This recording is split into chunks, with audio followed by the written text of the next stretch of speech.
Less than a month ago, President Biden made a call for unity, and he promised a COVID strategy based on truth, not politics, based on science, not denial. That's a quote. And it's what makes it so disappointing that our Democratic colleagues in the White House are pushing this $1.9 trillion spending bill. They're using a process that is designed to not find common ground, designed to be purely partisan. It is not informed by any objective measure of needs. The only organizing principle seems to be to spend as much money as possible and willfully ignore the adverse impacts of these policies. Now, COVID has been an extraordinary crisis, no question about it. And Congress responded in an extraordinary way. When the government shut down the economy because of COVID in March and April of last year, it produced a crisis that Congress responded to with, over the course of last year, 5 overwhelmingly bipartisan bills, almost $4 trillion in relief. One of these bills was signed into law less than 2 months ago. And now, and for some time now, the economy has been in a recovery mode. In April, the unemployment rate was 14.8%. In January of this year, it's down to 6.3%, and 18 states have unemployment rates below 5%.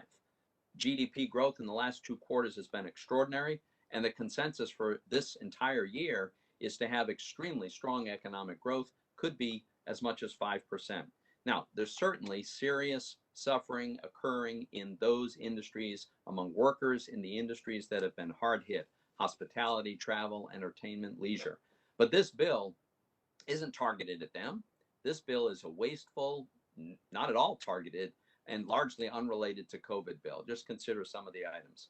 The so-called universal stimulus checks, the vast majority of the 160 million Americans that have received checks never experienced any loss of income. And under President Biden's plan, if they follow the eligibility criteria of the first 2 rounds, then there'll be families with 6-figure incomes, no loss of income, and they'll receive another $10,000 plus in checks. Extra unemployment insurance benefits will result in about half of all beneficiaries getting paid more not to work than they get paid to work. How does that respect the dignity of work? A minimum wage increase to $15 that the CBO projects will cost 1.3 million to 3.7 million jobs and deny so many young people, especially, that first step on the economic ladder. We have a witness today, Gianni Crecchiolo, and he's going to tell us firsthand the kind of impact on his employees of the $15 minimum wage he's been subject to. State and local government, another terrible idea, driven by apparently a desire to bail out fiscally irresponsible cities and states. Consider this: in the aggregate, state and local governments for 2020 took in an all-time record amount of revenue. Let me say this again. There was no huge collapse of revenue. In 2020, state and local governments set a new all-time record high for revenue. That does not count the $572 billion that we sent them anyway over the course of last year. And now we're told we need to send them another $350 billion on top of that. Transit, $30 billion. Congress already provided $39 billion for transit, of which $14 billion was appropriated just 2 months ago. We're now supposed to send yet another $30 billion. Housing, $40 billion for housing assistance. We provided $40 billion in response to COVID and $25 billion for rental assistance, again, less than 2 months ago.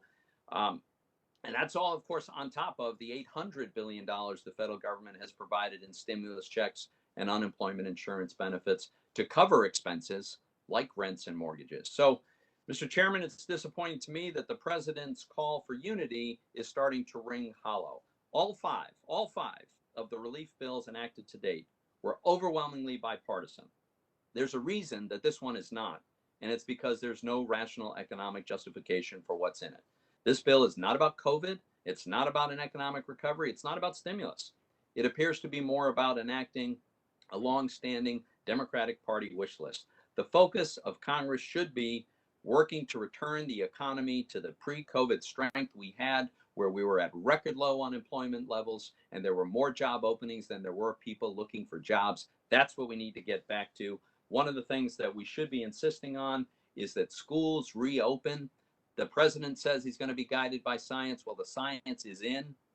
CDC research shows it is safe to reopen schools, and it is necessary for the sake of our kids that we do so. These closures have been very harmful to student performance and well-being in a variety of ways. So, Mr. Chairman, I think the focus should be on the actions that will help this economy recover instead of using the pandemic and the past economic crisis of early last year to justify partisan policy priorities.